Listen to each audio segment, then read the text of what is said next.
আচ্ছা, আমরা এর আগের পর্যন্ত এলডিহাইড কিটোনের কিছু বিক্রিয়া পড়েছিলাম। এলডিহাইড এবং কিটোন কিভাবে শনাক্ত করা যায় 2,4-D NPH দিয়ে, সেটা আমরা দেখেছিলাম। সো আজকে আমরা দেখব যে কোনো একটা জৈব যৌগের নমুনাতে এলডিহাইড এবং কিটোন এই দুইটা কিভাবে পার্থক্য করা যায়। তো এলডিহাইড এবং কিটোন পার্থক্য করার জন্য যে দুইটা পদ্ধতি ব্যবহার করা হয়, সেই দুইটা পদ্ধতির একটা হচ্ছে টলেন বিকারক পরীক্ষা, বা এটাকে সিলভার দর্পণ পরীক্ষাও বলা হয়। আরেকটা পরীক্ষা হচ্ছে ফেইলিং দ্রবণ পরীক্ষা। তো টলেন বিকারক পরীক্ষা এবং ফেইলিং দ্রবণ পরীক্ষা, এই দুইটা পরীক্ষায় শুধুমাত্র এলডিহাইড দেয়, কিন্তু কিটোন এই বিক্রিয়াগুলা দেয় না। কিটোন এই বিক্রিয়াগুলা দেয় না, শুধুমাত্র এলডিহাইড এই বিক্রিয়াগুলা দেয়। টলেন বিকারক পরীক্ষা বা সিলভার দর্পণ পরীক্ষা শুধুমাত্র এলডিহাইড সমূহই দেয়, কিটোন দেয় না।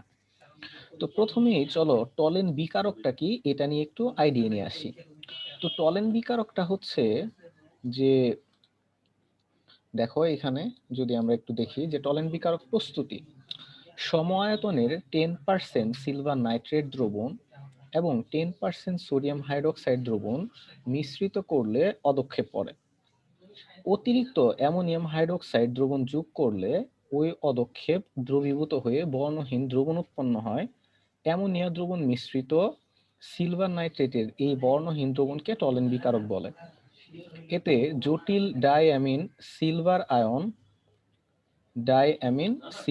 আয়ন থাকে। এটা মৃদু জারক রূপে কাজ করে। এটি মৃদু বিজারক এলডিহাইডের সাথে বিক্রিয়া করে থাকে।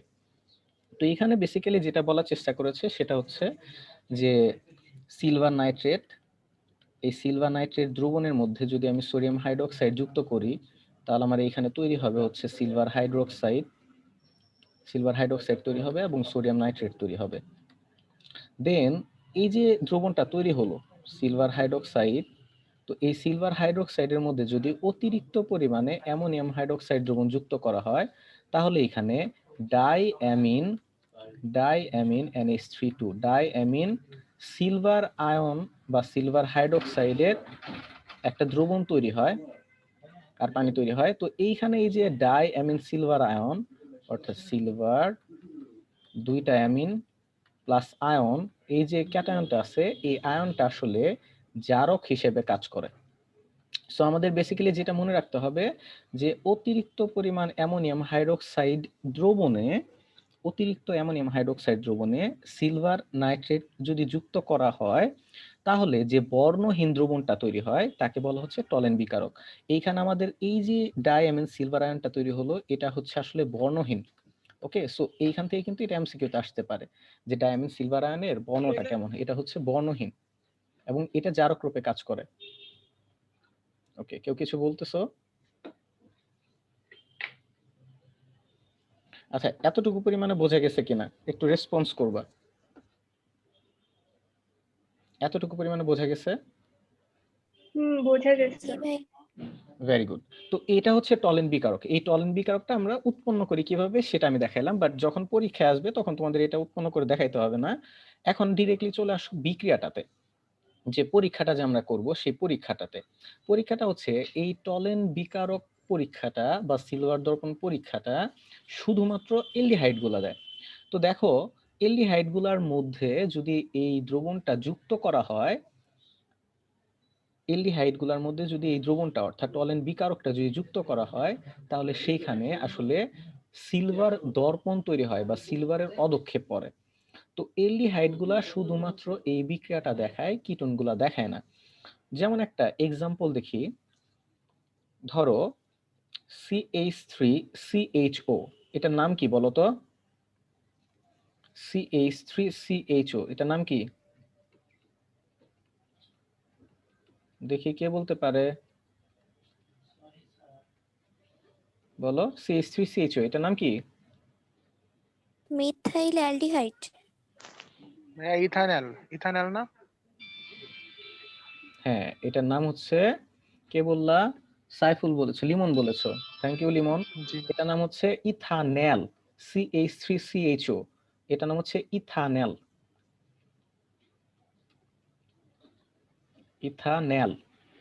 আর এটার নাম কি? Diamond silver hydroxide. এটার নাম কি? টলেন বিকারক বা টলেন রিয়াজেন্ট। আচ্ছা, এখন একটা জিনিস খেয়াল করো, এই টলেন বিকারকের সাথে যখন ইথানল বিক্রিয়া করবে তখন আসলে কি কি প্রোডাক্ট তৈরি হবে? খেয়াল করো, এই যে টলেন বিকারকটা আছে, এই টলেন বিকারকটা কি জারক না? সো এই ইথানল এটা আমার জারিত হবে।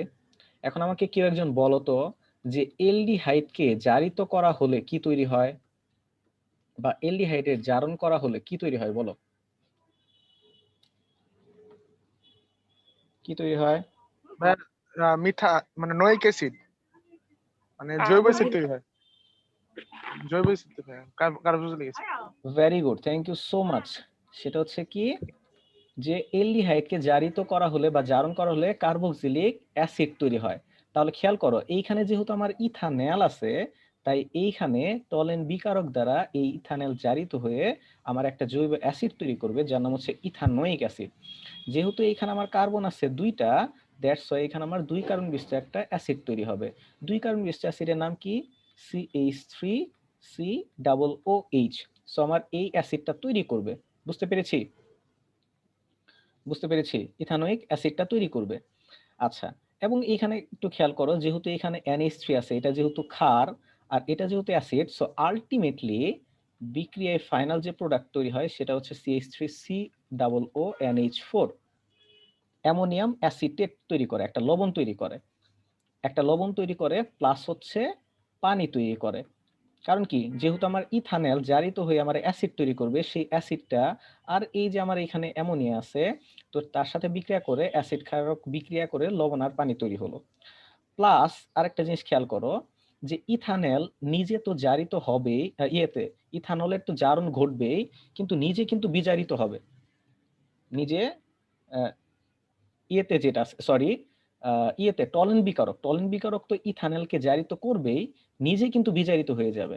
আমরা জানি যে জারক, জারক কিন্তু কি হয়, জারক নিজে বিজারিত হয়, জারক অন্যকে জারিত করে কিন্তু নিজে কি হয়, বিজারিত হয়। সো খেয়াল করো, ইথানল জারিত হবে, জারিত হয়ে অ্যামোনিয়াম অ্যাসিটেট লবণ তৈরি করবে, পানি তৈরি করবে, আর এই যে আমার টলেন বিকারকের মধ্যে সিলভারটা আছে, এই সিলভারটা বিজারিত হয়ে যাবে, নিজে বিজারিত হয়ে এখানে সিলভার আয়নের একটা অদক্ষেপ পড়বে, সিলভার আয়নের একটা অদক্ষেপ পড়বে। সো সিলভার আয়নের যে অদক্ষেপটা আছে, তুমি যদি এটা একটা গ্লাসে এই বিক্রিয়াটা করো, তখন ওই গ্লাসের মধ্যে এই সিলভারের অদক্ষেপ পড়ার পরে সেখানে একটা সিলভারের দর্পণ তৈরি হবে, আয়না, সিলভার দর্পণ তৈরি হবে। সো এই দর্পণ দেখে আমি বুঝতে পারবো যে এইটা একটা এলডিহাইড। সো খেয়াল করো, যে আমি যদি হচ্ছে এরকম একটা টেস্ট টিউব নেই, এই টেস্ট টিউবের মধ্যে তুমি হচ্ছে টলেন বিকারক নিলা, এর মধ্যে টলেন্স রিয়াজেন্ট নিলা, টলেন বিকারক নিয়েছে এর মধ্যে, টলেন বিকারক নেওয়ার পরে এর মধ্যে তুমি একটা নমুনা জৈব যৌগ দিলা, নমুনা দ্রবণ। হ্যাঁ, তুমি জানো না যে এটা এলডিহাইড না কিটোন। তো এইখানে তোমার এই নমুনা দ্রবণটা যুক্ত করার পর যদি এই যে এইখানে যদি এই গ্লাসের মধ্যে যদি তুমি সিলভার দর্পণ দেখতে পাও, সিলভারের দর্পণ যদি দেখতে পারো, তাহলে তুমি নিশ্চিত হতে পারবা এই নমুনা দ্রবণটা হচ্ছে একটা এলডিহাইড। কারণ হচ্ছে কিটোনগুলা এই বিক্রিয়াটা দেয় না। বুঝতে পেরেছি? তাহলে আমি আরেকবার বলতেছি বিক্রিয়াটাতে আসলে কি হয়, যে ইথানল আর টলেন বিকারক বিক্রিয়া করার পর, টলেন বিকারক যেহেতু জারক, তাই টলেন বিকারক ইথানলকে জারিত করবে, আর আমরা জানি এলডিহাইড জারিত হয়ে কার্বক্সিলিক অ্যাসিড তৈরি করে। সো এখানে দুই কার্বন বিশিষ্ট ইথানল ছিল, সো এখানে দুই কার্বন বিশিষ্ট একটা ইথানোয়িক অ্যাসিড তৈরি হবে। পরবর্তীতে যেহেতু এখানে ক্ষার আছে, তাই এটার সাথে বিক্রিয়া করে লবণ এবং পানি তৈরি করবে, এবং জারক দ্বারা ইথানল জারিত হওয়ার পর জারক নিজে হয়ে যাবে বিজারিত, এবং এইখানে একটা সিলভারের আয়নের পদক্ষেপ পড়বে, যেটাকে আমরা বলতেছি সিলভার দর্পণ। সো এই বিক্রিয়াটাই ছিল টলেন বিকারক পরীক্ষা, বা এই পরীক্ষাটাকে যেহেতু সিলভার তৈরি হচ্ছে, সিলভার দর্পণ তৈরি হচ্ছে, তাই এটাকে সিলভার দর্পণ পরীক্ষাও বলা হয়। সবাই কি বুঝতে পেরেছো? সবাই কি বুঝতে পেরেছো? একটু রেসপন্স করবা। মৌমিতা জি পিচ্চি, ভাইয়া। মৌমিতা মুবাশশিরা, সিফাত ইয়ামিন। সিফাতের ল্যাপটপে সমস্যা আছে, সিফাত একটু হাত তুলো, তাহলে বুঝতে পারবো। আর যদি কোনো সমস্যা থাকে হাত তুলবা। লিমন বুঝতে পেরেছো? মৌমিতা বুঝতে পেরেছো? তামিমা বুঝতে পেরেছো? তামিমা জি ভাইয়া। ওকে, ঠিক আছে। তাহলে আমরা সেকেন্ড সেকেন্ড স্লাইডে যাচ্ছি। ওকে, এরপরে যে পরীক্ষাটা সেটা হচ্ছে ফেইলিং দ্রবণ পরীক্ষা। ফেইলিং দ্রবণ পরীক্ষা সিফাত ইয়ামিন বলেছে, বুঝেছি ভাইয়া, thank you Sifat Yamin. Okay, Fehling দ্রবণ পরীক্ষাটা, এই পরীক্ষাটাও তোমার হচ্ছে শুধুমাত্র এলডিহাইড গুলাই দেয়, কিটোন দেয় না। সো এলডিহাইড এবং কিটোন পার্থক্যকরণের সময় এই ফেইলিং দ্রবণ পরীক্ষাটাও করা হয়। তো প্রথমেই চলো আগে ফেইলিং দ্রবণটা কি সেটার আগে পরিচয়টা জেনে আসি। ফেইলিং দ্রবণের পরিচয়। ফেইলিং দ্রবণটা হচ্ছে কপার সালফেট এবং সোডিয়াম হাইড্রোক্সাইড মিশ্রিত সোডিয়াম পটাশিয়াম টার্টারেট এর একটা সময়তন দ্রবণের একটা মিশ্রণ। আরেকবার যদি বলি, সেটা হচ্ছে একটা কপার সালফেট আর সোডিয়াম হাইড্রোক্সাইড মিশ্রিত একটা দ্রবণ। তার মানে কপার সালফেট এবং সোডিয়াম হাইড্রোক্সাইড দেওয়ার পরে যে একটা দ্রবণ তৈরি হবে, সেই দ্রবণের মধ্যে আমরা যদি সোডিয়াম পটাশিয়াম টার্টারেট যুক্ত করি, তাহলে আমাদের যে মিশ্রণটা তৈরি হবে বা যে দ্রবণটা তৈরি হবে, সেই দ্রবণটাই হচ্ছে ফেইলিং দ্রবণ। এবং ফেইলিং দ্রবণের যে বর্ণটা আছে সেটা হয় গাঢ় নীল বর্ণ। ফেইলিং দ্রবণের বর্ণটা হচ্ছে গাঢ় নীল বর্ণ। আচ্ছা, তো এই ফেইলিং দ্রবণে একটা আয়ন থাকে যেটা হচ্ছে টার্টারেট আয়ন। হ্যাঁ, টার্টারেট আয়ন থাকে, জটিল টার্টারেট কিউপ্রিট আয়ন থাকে আর কি।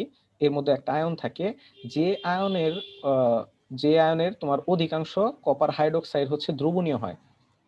তো ওই ফেইলিং দ্রবণের মধ্যে বেসিক্যালি কপার আয়ন থাকে, কপার 2+ আয়ন থাকে, যেটা আসলে জারক রূপে কাজ করে। তো আমি যদি হচ্ছে আরেকবার বলি বিষয়টা কি, সেটা হচ্ছে যে তুমি যদি copper sulphate plus sodium hydroxide এদের যদি মিশ্রণ নাও, তাহলে কপার থেকে এখানে তৈরি হবে কপার হাইড্রোক্সাইড, আর এখানে তৈরি হবে হচ্ছে সোডিয়াম সালফেট।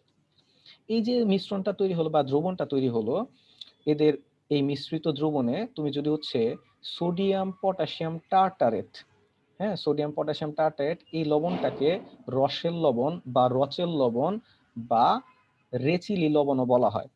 তো সোডিয়াম পটাশিয়াম টার্টারেট, তো এইখানে খেয়াল করো যে copper hydroxide plus sodium potassium tartrate C4H4O6, এটা মনে রাখবা। হ্যাঁ, টার্টারিক অ্যাসিড থেকে এটা আসছে বেসিক্যালি, যে H2C4H4O6 এটা হচ্ছে টার্টারিক অ্যাসিডের সংকেত, সেখান থেকে দুইটা হাইড্রোজেন চলে গিয়ে সোডিয়াম পটাশিয়াম আসছে। তো এটা মনে রাখবো, সোডিয়াম পটাশিয়াম টার্টারেট, এবং এই লবণটাকে বলা হয় রসেল লবণ। রসেল লবণ বা রসেল সল্ট, বা এটাকে রচেল লবণও বলা হয়। তো কপার হাইড্রোক্সাইড এবং সোডিয়াম পটাশিয়াম টার্টারেট এরা বিক্রিয়া করার পরে তোমার এখানে পটাশিয়াম ডাই টার্টারেটা কিউপ্রেট এর একটা যৌগ তৈরি করে বা আয়ন তৈরি করে, জটিল যৌগ তৈরি করে, যেই বর্ণটা, যার বর্ণটা হচ্ছে তোমার নীল বর্ণের হয়, যে K2CuC4, বা হচ্ছে এটাকে ইচ্ছা করলে তোমরা এইভাবেও লিখতে পারো। কবির স্যারের বইয়েতে খুব সহজভাবে এটা দেয়া আছে যে copper hydroxide plus sodium potassium tartrate যেটা আছে, সোডিয়াম পটাশিয়াম টার্টারেট, এটা যদি যুক্ত করা হয় তাহলে এখানে তৈরি করে কপার টার্টারেট। এটা মনে রাখতে পারো, এটা সবচেয়ে সহজ হবে। Copper tartrate Cu2C4H4O6 into copper hydroxide, এটা মাথায় রাখবা, এটা মনে রাখবা, কবির স্যারের বইতে এটা দেয়া আছে। এবং এইখানে যে এই যে আমার দ্রবণটা তৈরি হলো, এর বর্ণটা হয় নীল বর্ণের।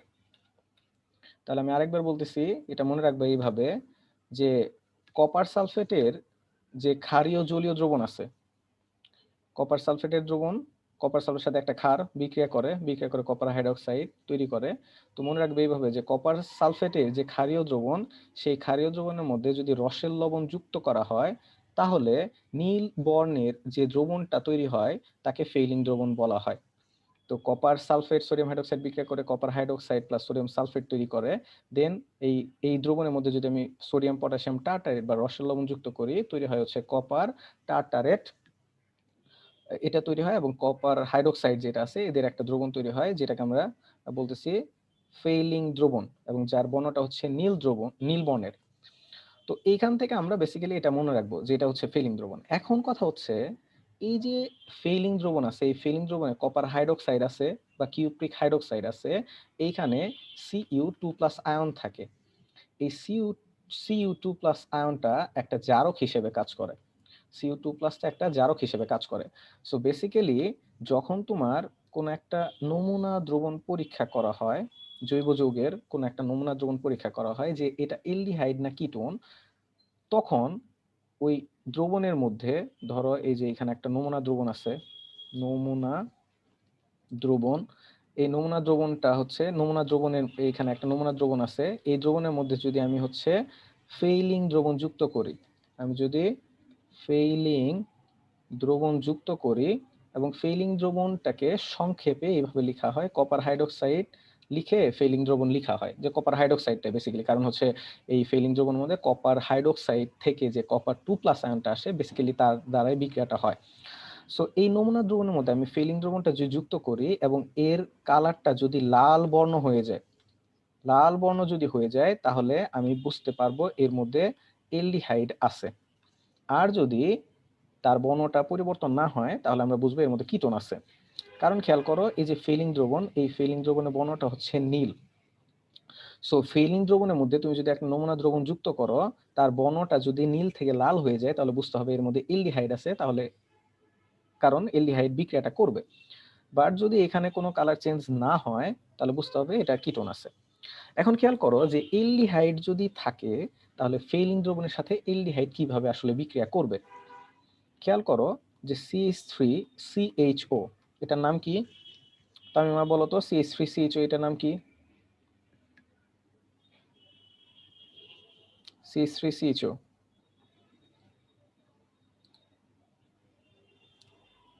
অর্পা জয়েন করছো? জি ভাইয়া। আচ্ছা, তুমি কি ফেইলিং দ্রবণের শুরু থেকে পেয়েছো?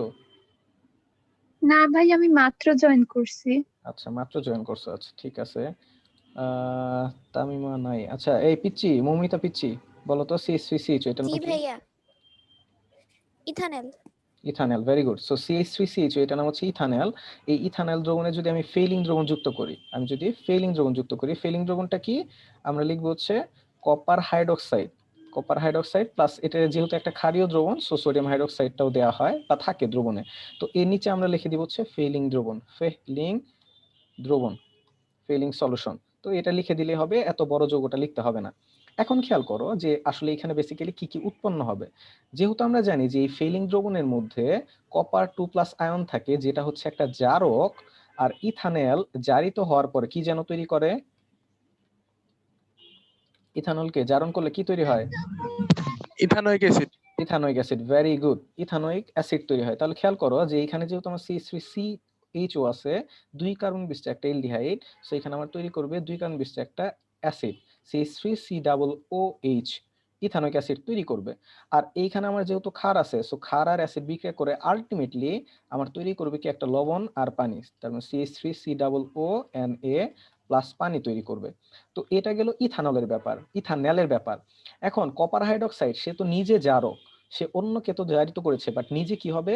নিজে বিজারিত হবে, এবং কপার হাইড্রোক্সাইড নিজে বিজারিত হয়ে Cu2O, Cu2O এর অদক্ষেপ পড়ে, কপার অক্সাইডের অদক্ষেপ পড়ে, কিউ+ অক্সাইড, যেটা কিউ+ অক্সাইডের একটা অদক্ষেপ পড়ে যার বর্ণটা হচ্ছে লাল কালার। সো দেখো এই ফেইলিং দ্রবণ এটার বর্ণটা ছিল নীল, যখন ইথানলের সাথে বিক্রিয়া করলো তখন এর কালারটা হয়ে গেল লাল। তো এইটা দেখে আমরা বুঝতে পারি যে এই নমুনা দ্রবণের মধ্যে একটা এলডিহাইড আছে। সো আমি আরেকবার রিপিট করতেছি যে ফেইলিং দ্রবণ পরীক্ষাটা কি। অর্পা শুনতে পাচ্ছ? জি ভাইয়া।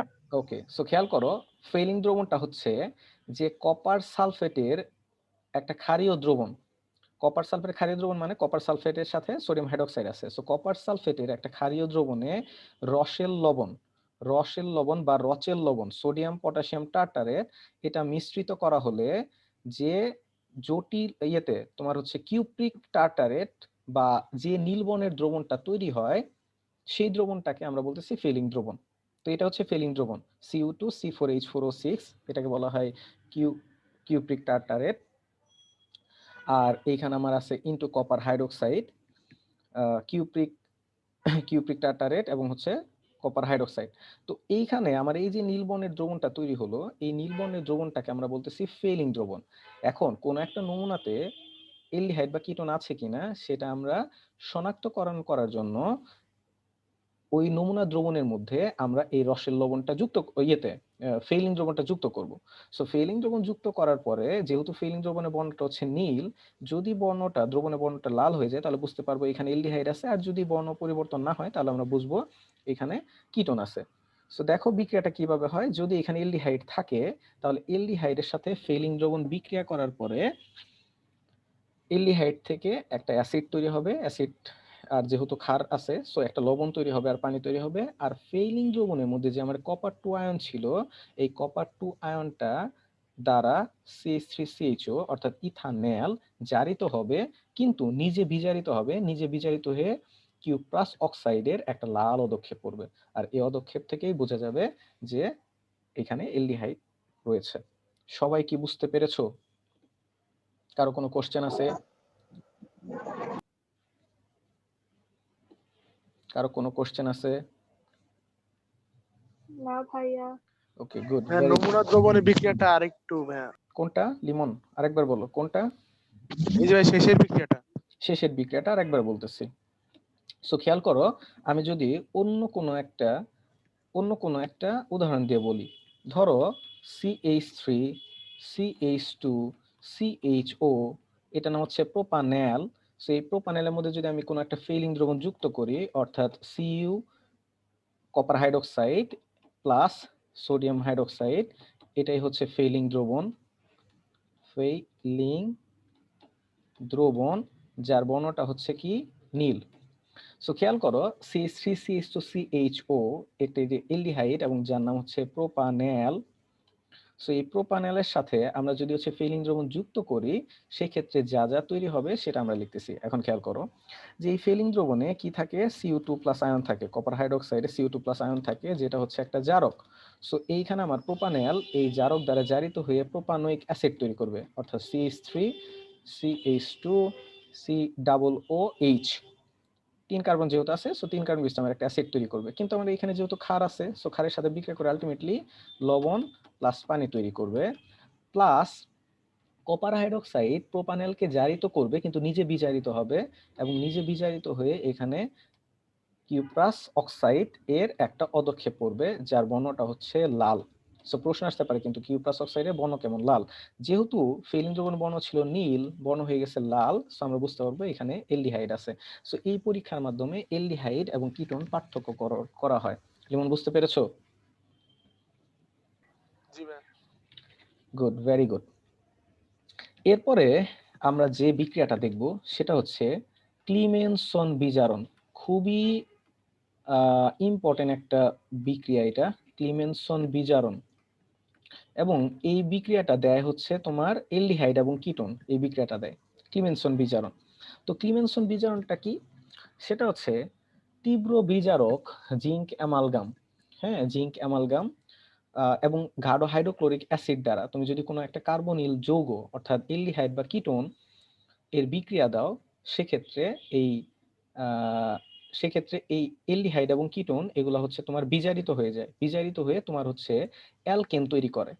সো এটা মনে রাখতে পারো এইভাবে যে এলডিহাইড বা কিটোন থেকে তোমার অ্যালকেন অ্যালকেন তৈরি করার একটা পদ্ধতিও কিন্তু হচ্ছে এই ক্লিমেনসন বিজারণ। তাহলে ক্লিমেনসন বিজারণটা ঘটানো হয় একটা বিজারক দিয়ে। তো ওই বিজারকটা কিভাবে তৈরি হয়? সেটা তৈরি হচ্ছে জিঙ্ক অ্যামালগাম। জিঙ্ক অ্যামালগাম মানে হচ্ছে জিঙ্ক এবং মার্কারির যে সংকটটা আছে এটা জিঙ্ক অ্যামালগাম। এর মধ্যে যদি তুমি হচ্ছে হাইড্রোক্লোরিক অ্যাসিড মিশ্রিত করো তাহলে সেইখানে তোমার হচ্ছে জায়ামান হাইড্রোজেন তৈরি হয়, জায়ামান হাইড্রোজেন তৈরি হয়। আচ্ছা, তো এই জায়ামান হাইড্রোজেনটাই বিজারক হিসেবে কাজ করে। পরবর্তীতে এলডিহাইড কিটোন এই বিজারক দ্বারা বিজারিত হয়ে তোমার হচ্ছে এই অ্যালকেনগুলা তৈরি করে। যেমন একটা এক্সাম্পল যদি আমি দেখি যে CH3CHO, আচ্ছা, এইখানে একটা জিনিস বলে রাখি, জিঙ্ক অ্যামালগামের সাথে তোমার হাইড্রোক্লোরিক অ্যাসিড যদি বিক্রিয়া করে, সেক্ষেত্রে তোমার তৈরি হবে হচ্ছে জিঙ্ক ক্লোরাইড প্লাস মার্কারি, আর এখানে হচ্ছে তোমার জার্মান হাইড্রোজেন তৈরি হয়। আচ্ছা, জার্মান হাইড্রোজেন কয়টা তৈরি হয় এটা আমি আপাতত বলতেছি না, তোমরা একটু পরেই বুঝতে পারবা। অবশ্য এখান থেকেও বলা যায় যে যেহেতু জিঙ্ক ক্লোরাইড তৈরি হবে, এখানে ক্লোরিন 2টা আছে, সো এখানে হবে 2, এখানে আছে 2টা হাইড্রোজেন, এখানে হচ্ছে 2। এনিওয়ে, সো ক্লিমেনসন বিজারণটা কিভাবে করা হয়, যে জিঙ্ক অ্যামালগামের সাথে হচ্ছে তোমার হাইড্রোক্লোরিক অ্যাসিড মিশ্রিত করা হলে একটা জায়মান হাইড্রোজেন তৈরি হয়। এই হাইড্রোজেনটাকে বলা হয় জায়মান হাইড্রোজেন। এই জায়মান হাইড্রোজেনটা বিজারক হিসেবে কাজ করে, এই জায়মান হাইড্রোজেনটাই বিজারক হিসেবে কাজ করে। এবার খেয়াল করো, CH3CHO এটা হচ্ছে একটা এলডিহাইড। সো এর মধ্যে আমি যদি হচ্ছে তোমার এই জার্মান হাইড্রোজেনটা যুক্ত করি, জার্মান হাইড্রোজেনটা আসছে কোত্থেকে, আসছে হচ্ছে জিঙ্ক অ্যামালগাম থেকে।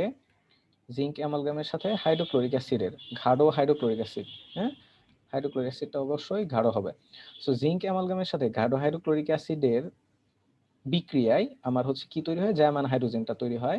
এই জার্মান হাইড্রোজেনটা পরবর্তীতে তোমার ইথানল বা হচ্ছে এলডিহাইডের সাথে বিক্রিয়া করে। এবার খেয়াল করো, এবার একটা জিনিস খেয়াল করো, সেটা হচ্ছে এটার উত্তরটা দিবা হচ্ছে, এটার উত্তরটা দিবা অর্পা। অর্পা শুনতে পাচ্ছ? জি ভাইয়া। আচ্ছা বলো তো, এলডিহাইডকে জারণ করা হলে কি তৈরি হয়? এলডিহাইডকে জারণ করা হলে কি তৈরি হয়, মনে আছে?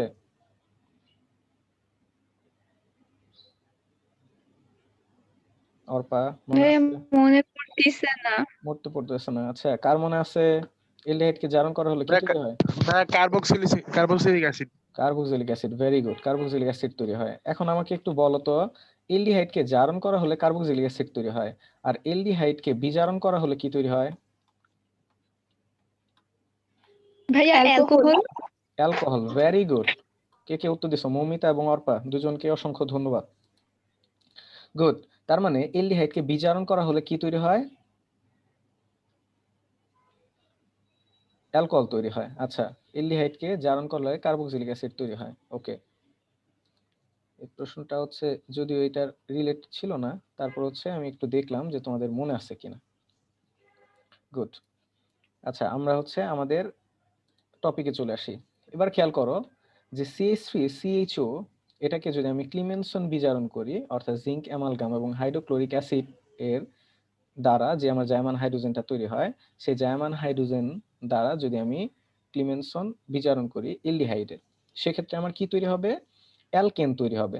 আমরা কি বলেছি যে এলডিহাইড এবং কিটোনকে ক্লিমেনসন বিজারণ করা হলে কি তৈরি হয়, অ্যালকেন তৈরি হয়। এখন খেয়াল করো, এইখানে আমার কি আছে, CH3CHO। CH3CHO এটা কয় কার্বন বিশিষ্ট এলডিহাইড? এটা হচ্ছে 2 কার্বন বিশিষ্ট একটা এলডিহাইড। সো আমার এইখানে যে অ্যালকেনটা তৈরি হবে, সেটাও তৈরি হবে হচ্ছে 2 কার্বন বিশিষ্ট। 2 কার্বন বিশিষ্ট। মৌমিতা বলো তো, 2 কার্বন বিশিষ্ট অ্যালকেনের নাম কি? ইথেন। Ethane, very good. তার মানে খেয়াল করো, এখানে আমার 2টা কার্বন আছে, সো আমার 2 কার্বন বিশিষ্ট একটা অ্যালকেন তৈরি হবে, তার মানে CH3CH3। বুঝতে পেরেছি? প্লাস এইখানে তৈরি হবে হচ্ছে পানি, CH3CH3 প্লাস পানি। এইখানে খেয়াল করো যে CH3CH2CHO প্লাস, যদি তুমি হচ্ছে ক্লিমেনসন বিজারণ এখানে করতা, জিঙ্ক অ্যামালগাম প্লাস হচ্ছে হাইড্রোক্লোরিক অ্যাসিড গাঢ়, তাহলে এখানে তৈরি হতো কি, জার্মান হাইড্রোজেন। তাহলে খেয়াল করো একই কথা, যে CH3CH2CHO এটা একটা এলডিহাইড। সো এই এলডিহাইড থেকে আমার এই ক্লিমেনসন বিজারণ করলে কি তৈরি হবে, অ্যালকেন তৈরি হবে। সো এখানে আমার কার্বন আছে 3টা, তাহলে 3 কার্বন বিশিষ্ট আমার একটা অ্যালকেন তৈরি হবে, অর্থাৎ CH3CH2CHO প্লাস তৈরি হবে হচ্ছে পানি। বুঝতে পেরেছি? সো এই ক্লিমেনসন বিজারণের সারমর্মটা হচ্ছে